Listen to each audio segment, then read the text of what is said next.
Hello everyone, welcome to Statecraft IS Academy. We have started a new initiative called the Daily Current Affairs Discussion, and this is the 11th video of that series.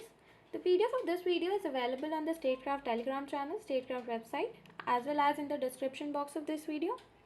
So let's get started with the current affairs. Our first topic of discussion is National AI Portal, which is also known as India AI. Here AI means artificial intelligence. So it is the intelligence which is being demonstrated by machines, unlike the natural intelligence which is displayed by humans or animals, and which involves consciousness and emotionality. So artificial intelligence is actually when a machine that exhibits traits associated with a human mind, such as learning and problem solving. It is known as artificial intelligence.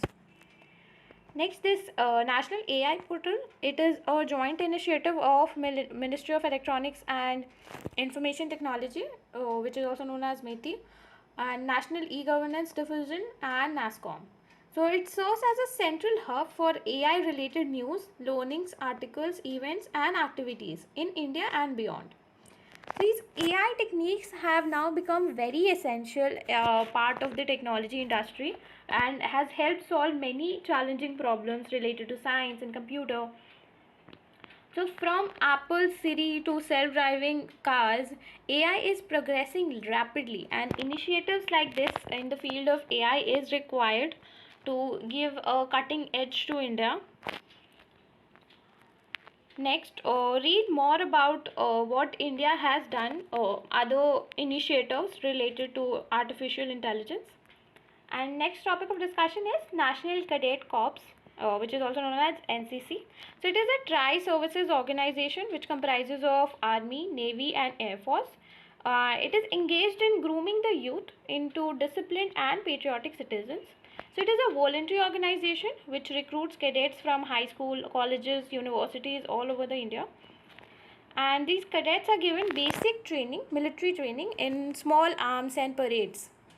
So Defense Ministry deals with NCC at the national level, and Education Ministry deals with it in all states. Next we'll talk about Dominica. So it is an island country in the Caribbean Sea. Its capital is Rossio, and it is in the Windward Island chain. It is a part of the Windward Island chain in the Lesser Antilles archipelago in the Caribbean Sea, and it is also known as Nature's Isle of Caribbean for its natural environment, and it is the youngest island in the Lesser Antilles, and it is in fact being formed by it is still being formed by geothermal volcanic activities, as is evidenced by the world's second largest hot spring, that is Boiling Lake. It is present in Dominica, and the country is a member of the Commonwealth of Nations, the United Nations and the Organization of American States, and also non-aligned movement. Here we see a map of Dominica. So it is in the Caribbean Sea, and the nearby island countries include Cuba, Jamaica, Dominican Republic, and it is above South America. Next we'll talk about what Boiling Lake is. So it is a flooded fumarole which is located in Dominica, and it is the second largest natural hot spring on earth. The first is in New Zealand, and the outer edges of this maintain at a temperature of around 180 to 197 degree Fahrenheit. So it's it is a very hot place, as the name suggests. It looks like a boiling lake itself, as you can see in the picture. So it is filled with bubbling grayish blue water that is usually enveloped in a cloud of vapor, as visible in the picture. So it looks like also looks like a giant pot of water cooking or steaming on a stove. The temperature here cannot be controlled because it is the result of cracks in the lake bed through which molten lava escapes. Next we'll talk about what fumarole is. So it is an opening in a planet's crust which emits steam and gases such as carbon dioxide, sulfur dioxide, hydrogen chloride and hydrogen sulfide. So the steam forms when superheated water boils, and as its pressure drops when it emerges from the ground. The fumaroles may occur along the tiny cracks or in chaotic clusters of fields. Also, they can occur on the surface of the lava. And a fumarole field is an area of thermal spring and gas vents where shallow magma or hot igneous rocks releases gases, and they also interact with the groundwater at places. Next, our topic of discussion is National Company Law Appellate Tribunal. So recently, National Company Law Appellate Tribunal has stayed the order of National Company Law Tribunal. So talking about tribunals, it is a quasi-judicial institution and it differs from courts. See, the purpose of it is kind of similar, but the courts are courts deal in all kinds of matters, but tribunals deal with specific matters. For example, here you can see National Company Law Appellate Tribunal. So these tribunals deal with issues related to companies. Also, these tribunals are actually relieve the burden of judiciary and provide quick and speedy justice. Next, talking about this tribunal, it was established under Section 410 of the Companies Act 2013, and it is headquartered in New Delhi. It was established in 2016, and its composition includes of a chairperson and not more than 11 members.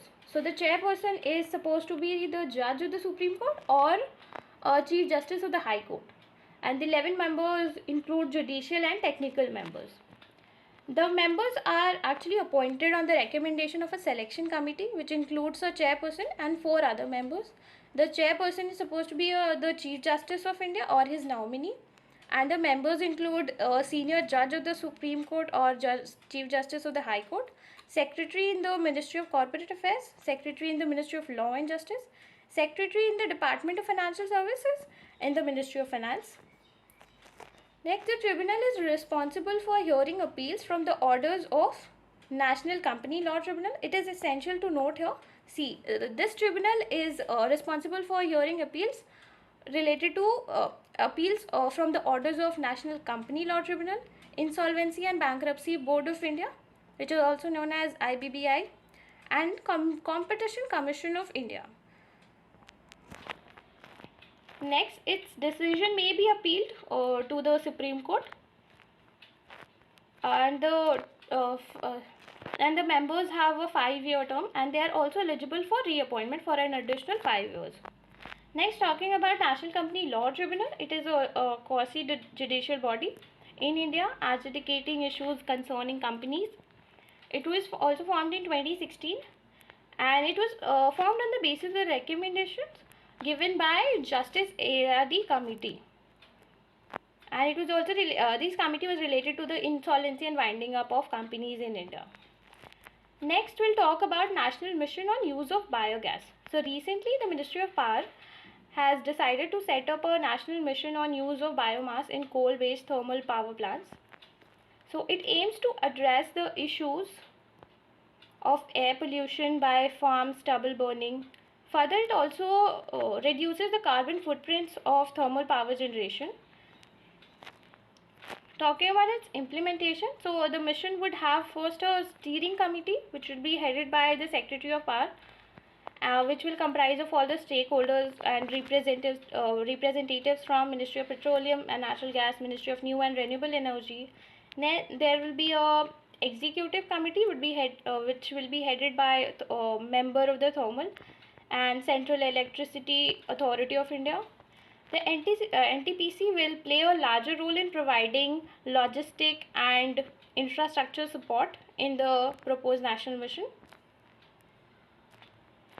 Next, talking about the objectives. So the objectives include to increase the level of co-firing from present 5% to higher level. We'll discuss what co-firing is. So it will increase the co-firing level from the present 5% to higher level to have a larger share of carbon neutral power generation from thermal power plants. It will take up research and development activities in boiler design and to handle the high amount of silica, facilitate overcoming the constraints in supply chain of biomass pellets and agro residue. Will consider regulatory issues in biomass co-firing. Next, the duration of this mission would be a minimum of 5 years, and it will also contribute to the National Clean Air Program. Talking about what biomass co-firing is. So it is the blending, and it is a process of blending on combustion of biomass materials with other fuels such as natural gas and coal within a boiler. So this will reduce the use of fossil fuels for energy generation and emissions, and without increasing the cost and infrastructure. So its benefit will include a decrease in the use of fossil fuels and effective reduction of carbon dioxide and other pollutants. Also, the co-firing biomass with coal may record no loss in the total boiler efficiency after adjusting combustion output for the new fuel mixture. Next, talking about Interpol. So, recently Mehul Choksi, who had fled from Antigua and Barbuda, was captured in the neighboring Dominica after an Interpol yellow notice was issued against him. So, we all know who Mehul Choksi is. He is related to the 13,500 crores fraud of PNB, and he is also considered as a fugitive economic offender. So what a fugitive economic offender is, these are the offenders who has committed an offence of at least 100 crores and has also fled from India to escape legal actions. So now we'll see what Interpol is. So it's an international criminal police organization, which is known as Interpol in short form. It is a 194 member intergovernmental organization. So it's an intergovernmental organization. It is an important thing to note. And it was formed in 1923 as the International Criminal Police Commission and started calling itself Interpol in 1956. And India has also joined this organization in 1949. So India is one of the oldest members. Next, its goals include countering terrorism, promoting broader integrity worldwide, protection of vulnerable communities, providing a secure cyberspace for people and businesses, curbing illicit markets, supporting environment security, and promoting global integrity. Wait a second. Now, important thing related to Interpol is its notices. So it has several notices, and we'll see what it is related to. First, red notice is for wanted persons, yellow notice is for missing persons, and blue notice is for additional information, black notice is for unidentified bodies, green notice is for warnings and intelligence, orange notice is for imminent threat, purple notice is for modus operandi.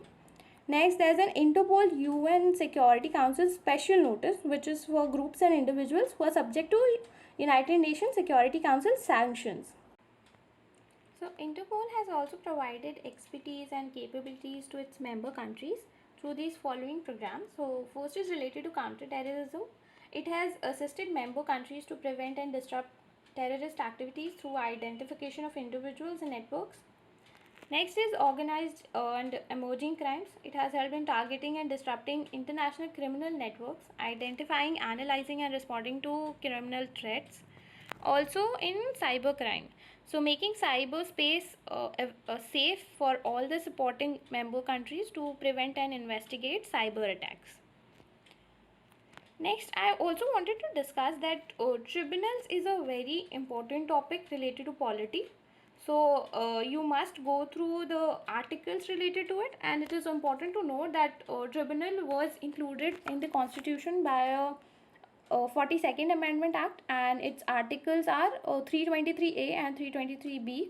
So these Article 323A deals with administrative tribunal, and 323B deals with tribunals for other matters, which includes taxation, foreign exchange, land reforms, etc. So tribunals is a very important topic, and articles related to it. One, what is the difference between tribunal and a court, and a difference between Article 323A and 323B. So all for today, guys, and if you like the video, please like, share and subscribe. Thank you.